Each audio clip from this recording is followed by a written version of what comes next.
নমস্কার বন্ধুরা, আমি প্রিয়াঙ্কা গুঞ্জাস মম চ্যানেলের আরেকটি নতুন পর্বে সবাইকে স্বাগত জানাই।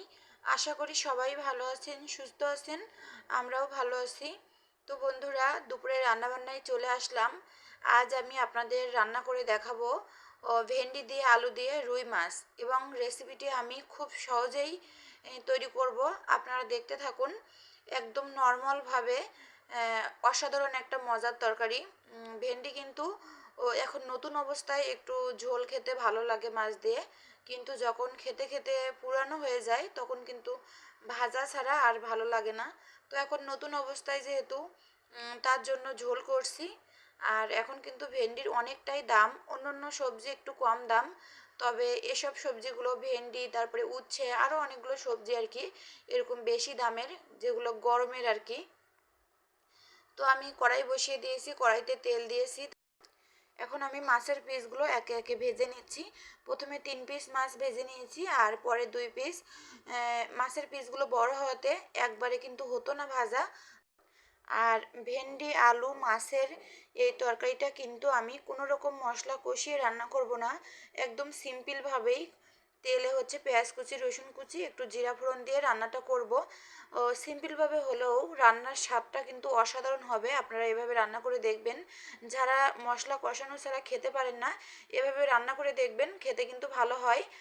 অনেকেই হয়তো ভাবেন যে আদা রসুন বাটা মানে মশলা কষিয়ে রান্না না করলে হয়তো স্বাদটা ভালো হয় না। তো আমার কাছে কিন্তু ভালোই লাগে, আমাদের সবার কাছেই ভালো লাগে, মানে আমাদের ফ্যামিলির। তো আপনারাও এভাবে ট্রাই করে দেখতে পারেন, ভালো কিন্তু লাগে। সব সময় মশলা কষিয়ে খাওয়াটাও ঠিক না, বিশেষ করে সবজি যেহেতু। আমি ভুনা করি যখন, মাছ ঝোল করি তখন কিন্তু মশলা কষিয়েই রান্না করি। তবে সবজি তরকারি এভাবে সিম্পলভাবেই রান্না করি আর কি। দেখতেই পেলেন তেলে আমি জিরা ফোড়ন দিলাম, আর কিছুটা পেঁয়াজ কুচি, রসুন কুচি দিলাম। তারপরে কেটে রাখা ভেন্ডি আলু আর কাঁচামরিচ দিয়ে দিলাম। কাঁচামরিচটা ছিল কিন্তু ভেন্ডির সাথেই কাটা ছিল আর কি। তারপর আমি হলুদের গুঁড়া লবণ দিয়ে এখন তরকারিটা কষিয়ে নিচ্ছি। ঢাকনা দিয়েই কষিয়ে নিব, একটু নেড়ে চেড়ে ভালো করে, তারপরে আমি ঢাকনা দিয়ে দিব। বন্ধুরা, যারা ভিডিওটি অলরেডি দেখা শুরু করেছেন, একটি লাইকও করেননি, প্লিজ একটি লাইক করে তারপর ভিডিওটি কন্টিনিউ করুন। এই যে ঢাকনা দিয়ে দিলাম, ফিরে আসলাম একদম ভালো করে কষানোর পর। দেখতেই পাচ্ছেন কত ভালো করে আমি কষিয়ে নিয়েছি। এখন আমি জল দিয়ে দিব। ভেন্ডিটা কিন্তু অনেকটা নরম হয়ে এসেছে কষানোর ভিতরেই। জল দিয়ে আমি তারপরে ঢাকনা দিয়ে আলুটা একটু সেদ্ধ হওয়ার জন্য ওয়েট করব। এই তরকারিটা রান্না করতে কিন্তু বেশি সময় লাগে না, অল্প সময়ের ভিতরে হয়ে যায়। আর আজ দুপুরে কিন্তু আমি শুধু এই একটাই তরকারি রান্না করছি। ভেন্ডির তরকারি অল্প একটু হলেই খাওয়া হয়ে যায়, যেহেতু পিছলা টাইপের। তো অল্প তরকারিটাই কিন্তু পুরো ভাতটা মাখিয়ে নিলেও হয়।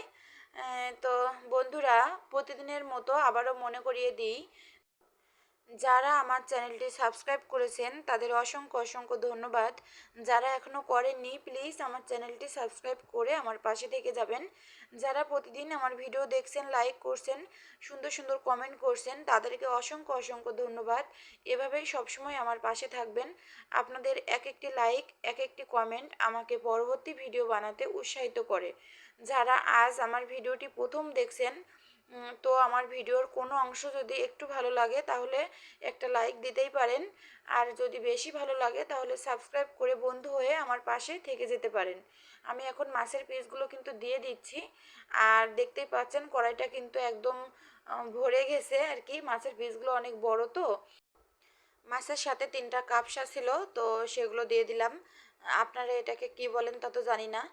দেখতেই পেলেন আমি কি দিলাম, মাছের পেটের ভিতরে যে থাকে ওইটা। তো তারপরে এই যে আলুগুলো এখন ভেঙে দিচ্ছি। আমি যে অন্য সময় বলি যে আলু ভেঙে দিয়েছি, এভাবে কিন্তু আমি কয়েকটা আলুর পিস উঠিয়ে একটা স্টিলের গ্লাস দিয়ে ভেঙে এভাবে দেই, যার কারণে ঝোলটা ঘন হয়, যেহেতু তরকারিটা মশলা দিয়ে কষানো না। তো দেখতেই পেলেন ওদিকে আমি জিরা বেটে নিয়েছি। আর কাঁচের গ্লাসে শরবত বানিয়েছিলাম, মামুনিকে দিচ্ছিলাম। রান্নার ফাঁকে মামুনি বললো যে আমাকে একটু শরবত বানিয়ে দাও, তো দিলাম। লেবু দিয়ে, তারপরে একটু চিনি দিয়ে, একটু লবণ দিয়ে বানিয়ে দিলাম, সাথে একটু বরফের টুকরাও দিয়েছি। এরকম গরম আসলে বাসায় শরবত বানিয়েই মামুনিকে খেতে দিই, আমরাও খাই। তো জিরা বাটা দিয়ে দিচ্ছি, দিয়ে অল্প একটু ফুটিয়ে আমি তরকারিটা নামিয়ে নিব।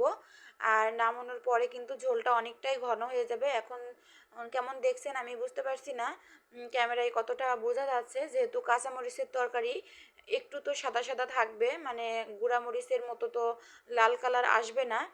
তো এই যে তরকারিটা দেখুন অনেকটাই কিন্তু এঁটে গিয়েছে, আর তরকারিটা খেতে অসাধারণ হয়েছিল।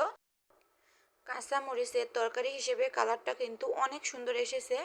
আসলে গুঁড়া মরিচটা আমরা ওইভাবে খাই না, কারণ পেট জ্বালা করে, যার কারণে ভুনা জাতীয় বা মাংস তরকারিতে, মাছ ঝোলের তরকারিতে এগুলোতে খাওয়া হয়। তাছাড়া সবজি জাতীয় তরকারিতে কিন্তু এরকম কাঁচা মরিচ দিয়েই খাওয়া হয়। আর রান্নার পরপরই রান্নাঘরটা সব পরিষ্কার করে নিয়েছি, এটা তো আমাদের প্রতিদিনের কাজ। আর বন্ধুরা, ভিডিওটা এ পর্যন্ত থাকবে। সবাই ভালো থাকবেন, সুস্থ থাকবেন, দেখা হবে আগামী পর্বে। আমার আজকের ভিডিওটা কেমন লাগলো কমেন্ট করে জানাবেন।